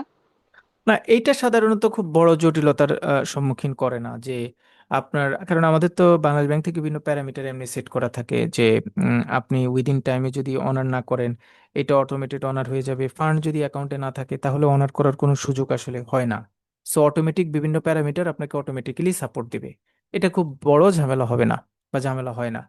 ঝামেলা হবে যে আপনি ব্যাংকিং আওয়ার ক্লোজের আগে তাকে যদি মেমো দিয়ে দেন, তাহলে সেটা ফিউচারে আপনার জন্য নেগেটিভ কনসিকোয়েন্সেস ক্রিয়েট করতে পারে, যদি তিনি টাকাটা ওই ব্যাংকিং আওয়ারের 4টার মধ্যে ওই সময়টাতে জমা দিয়ে দেন। কারণ আমাদের তো এখন এটা কেন বেশি risky, because we are existing in digital banking right now. So NPSB করলে 1 সেকেন্ডের মধ্যে টাকা এখানে ঢুকে যাওয়ার সুবিধা চারটা, আছে। চারটা কেন, যদি সে ক্লিয়ারিং এর চেক ধরায় অন্য জায়গায়, সেক্ষেত্রে তো 6টা 6:30টার ওকে পরও স্যার, জমা হইতে পারে। রাইট রাইট হ্যাঁ, হতে পারে। সেটা তো একটা না। তার চেয়ে যে সময় আসে ওই সময় যদি আমরা সিগনেচার এবং টাইম উল্লেখ করি যে এই টাইমে উনি চেক প্লেস করছে, ওই টাইমে টাকা ছিল না, আমি রিটার্ন করে দিছি, তাহলে এটা কি আইনে হবে না? না, এটা এটা মানে আইনি হবে গ্রান্ট না, হবে না? কারণ আপনি চেকের পেমেন্টটা করছেন ডেট ওয়াইজ। সো Date সেই ডেটটা সেদিন ব্যাংকিং আওয়ার অলরেডি এখনো আপনার হাতে আছে, সেজন্য আপনি হাতে আছে, জি। সাপোর্ট পাবেন না। ও আচ্ছা আচ্ছা, ওকে। ঠিক হ্যাঁ, আছে। এখানে দুইটা ইস্যু। সেটা হচ্ছে, একটা হচ্ছে ধরেন এটা ইনসাফিসিয়েন্ট ফান্ডের কারণে ডিজনার হলো না, এটা ডিজনার হচ্ছে আপনার ইয়ার সিগনেচার ডিফারের কারণে। আমি কাউকে চেক দেওয়ার সময় আমি ইন্টেনশনালি সিগনেচারটা ডিফার করে দিয়েছিলাম, সেক্ষেত্রে সে 138-এ ইয়া পাচ্ছে না, মামলা করতে পারছে না, লিগ্যাল নোটিস ইস্যু করতে পারছে না। তাইলে তার আইনানুগ ইয়া কোনটা হবে? যিনি ভিকটিম, উনি কোন ধারায় মামলাটা করবে? তাহলে উনি তো সাফারার, যে না, আমি। সে হচ্ছে আইনি 138 ধারায় সে মামলা করতে পারছে না। তাহলে তার তবে এটা যেহেতু কি তখন ফ্রডে যাবে? ফ্রড ফ্রড ম্যাটেরিয়াল অল্টারেশন ওই রিলেটেড ইস্যুতে 30-31 রিলেটেড অ্যাক্টিভিটিস গুলি তখন পারফর্ম করবে। মানে 420 যেটা, এটাতে যাবে। আচ্ছা, আরেকটা রাইট। ইস্যু আছে এখানে, সেটা হচ্ছে মানে সর্বোচ্চ 1 বছর কারাদণ্ড। কোর্ট দেখা গেল যেটাতে 1 বছরই কারাদণ্ড দিল সর্বোচ্চ, কিন্তু কোন জরিমানা জরিমানা দিল না। আমি যার কাছ থেকে টাকা নিয়েছিলাম, আমি 1 বছর কারাদণ্ড ভোগ করলাম, আমি এই টাকাটা আমাকে আর দিতে হবে না, তাই তো? হুম। এই একটা ইস্যু আছে, জি। এক্ষেত্রে কিন্তু মানে এই ধরনের একটা কেস আমি ফেস করেছি আর কি রিসেন্টলি। মানে ওই ক্ষেত্রে কিন্তু মানে ধরুন সে রাজি যে 1 বছর সে সাজা ভোগ করবে, কিন্তু সে টাকা দিবে না, টাকাটা দিবে না, 1 বছর সাজা ভোগ করবে। এটা আসলে ভোগ করবে, রাইট। এটা কমপ্লিটলি কোর্টের উপর ডিপেন্ড করে। যদি ধরেন কোর্টে মামলা বাদী বিবাদীর পক্ষ থেকে যারা মামলা ডিল করছেন, তারা যদি মনে করেন যে ধরেন ডিল এমনভাবে হয়েছে যিনি টাকা গ্রহীতার টাকা পাবেন, তিনি মানে কোর্টে এমন সাবমিট করেছেন, আমার আসলে টাকার দরকার নাই, আমার ওর পানিশমেন্টের দরকার, কারণ ওই কাজ করছে কেন। ধরেন বলতে বলতে বিচারকের কাছে বলছে যে স্যার, আমার এই 5 লাখ টাকা কোনো ফ্যাক্ট না, আমার ইচ্ছে বড় বিজনেস আছে, 5 লাখ টাকার কয়েক গুণ আমার টাকা উঠে যাবে, কিন্তু ও যে মানুষের সাথে চিট করে, এইটার পানিশমেন্ট হওয়া দরকার। তাহলে আপনি নিজেই কিন্তু বিচারককে বলছেন আমার টাকা দরকার নাই, ওর পানিশমেন্টটাকে প্রায়োরিটি দেন। এখন বিচারক বলল যে ঠিক আছে, স্বাভাবিকভাবে বিচার হওয়া দরকার ছিল 6 মাস জেল এবং আপনার টাকার দ্বিগুণ টাকা অথবা সমপরিমাণ টাকা। বাট আপনি যেহেতু নিজেই আর্জি করছেন ওর পানিশমেন্টটা এনশিওর করতে হবে, টাকাটা ফ্যাক্ট না, তখন বিচারক বলবে যে ঠিক আছে, সর্বোচ্চ শাস্তিটাই আমি দিয়ে দিলাম, এখানে আর পেমেন্ট করার দরকার নাই। এটা আসলে বাদী হ্যাঁ, বিবাদীর তবে কনসিকুয়েন্সেস এর উপর ডিপেন্ড করবে। তবে রিসেন্টলি যেটুকু মনে পড়ে যে লাস্ট উইকে সম্ভবত উচ্চ আদালত থেকে একটা রুল আসছে, যেটাতে পরিষ্কার লেখা আছে যে, আমি পেপারে পাইছি হুম। যে 138-এর আসল উদ্দেশ্যটা হচ্ছে টাকাটা উদ্ধার করা, হুম। এই কারাদণ্ড ভোগ করা না। হুম। এরকম একটা রিসেন্টলি একটা রোল আসছে, আমি লাস্ট উইকে দেখলাম। মানে আপনি এ- 138-এর মানে এই রুলটা তো এখন পারফেক্ট ওয়েতে লিগ্যাল ওয়েতে দিয়েছে, রুলসটা বাদ দিলেও এনআই অ্যাক্টও কিন্তু 138 দিয়ে তাকে মামলায় আসামি করাটা কিন্তু মানে মূল কাজ না। মূল কাজটা হচ্ছে তাকে লার্নিং দেওয়া এবং তার কাছ থেকে ফান্ড আদায় করা। কারণ এনআই একটা আপনাকে সাপোর্ট দিচ্ছে, আপনাকে প্রসেস বলছে মূলত সমস্যার সমাধান করা। এখন আমার এখানে আসলে সমস্যাটা কি? সমস্যাটা হচ্ছে একজন আরেকজনের সাথে কোনো একটা বিজনেস ডিল করেছে, যেখানে এই বিজনেসের এগেনস্টে তিনি 3 লাখ টাকার পাবেন। তা এখন আমি আসলে অন্যজনকে পানিশমেন্ট দিয়ে 3 লাখ টাকা না দিলে এটা তো লিগ্যাল ওয়েতে সঠিক সুরাহা সুরাহা হলো না, কারণ আমি তো তার এগেনস্টে ওনাকে কাজ দিয়ে দিই, একটা একটা কাজ করেছি অথবা একটা প্রোডাক্ট তাকে হ্যান্ড ওভার করেছি। সো সেটার এগেনস্টে তিনি যদি আমার পেমেন্টটাই আমি না পাই, তাহলে তো এটা প্রপার আইনি সুরক্ষা হয় না।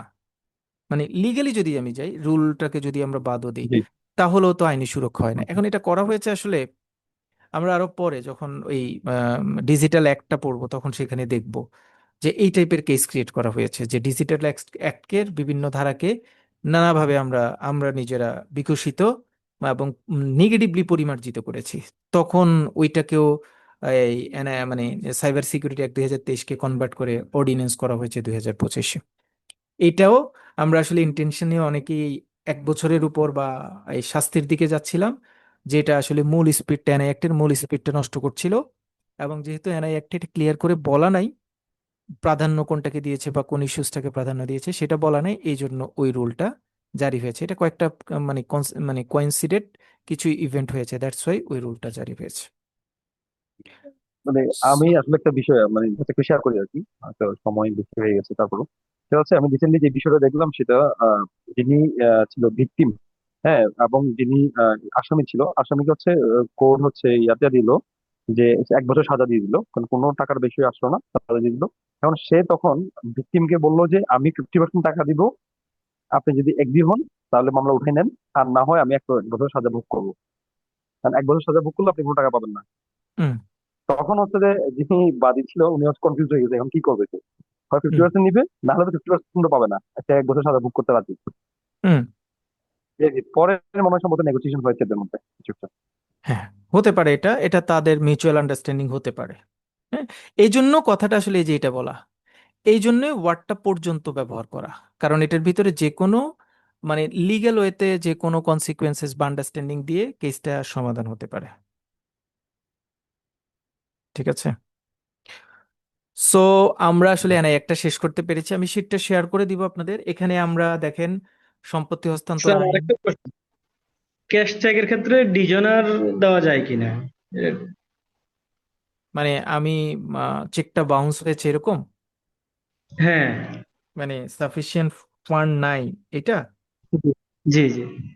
যদি চেক মানে ক্যাশ চেকের ক্ষেত্রে যেটা হয় সেটা হচ্ছে আমরা আসলে মানে ডিজঅনার মামলার জন্য আমি চেকটা তো ক্রসিং করে ক্লিয়ারিং দেওয়াটাই হচ্ছে সবচেয়ে পসিবল ওয়ে। ভাইয়া ভাইয়া দেওয়া যায়, দেওয়া দেওয়া যায়, যায়। এটা হচ্ছে একটা ফরম্যাট আছে, এটা হ্যাঁ ফরম্যাট আছে যে মানে মেমোটা আপনার যদি চেঞ্জ হবে। কাউন্টারে যদি প্লেস করেন, জি মেমো, কাউন্টারে যদি প্লেস হয় চেক, সে যদি যদি ইয়ে না থাকে, ব্যালেন্স সাফিসিয়েন্ট ফান্ড যদি না থাকে, রিজন করা যাবে। এবং একটা ফরম্যাট আছে এটাতে, হ্যাঁ, এখানে রিজন লিখে থাকে এবং নিচে দিয়ে হচ্ছে আমরা সিল সাইন করে, ব্রাঞ্চে seal sign, authorise employee ID সব লিখে দিয়ে হচ্ছে অথরাইজ ইয়ে করে দিবে, মানে মেমো দিয়ে দিয়ে কেস করা যায়।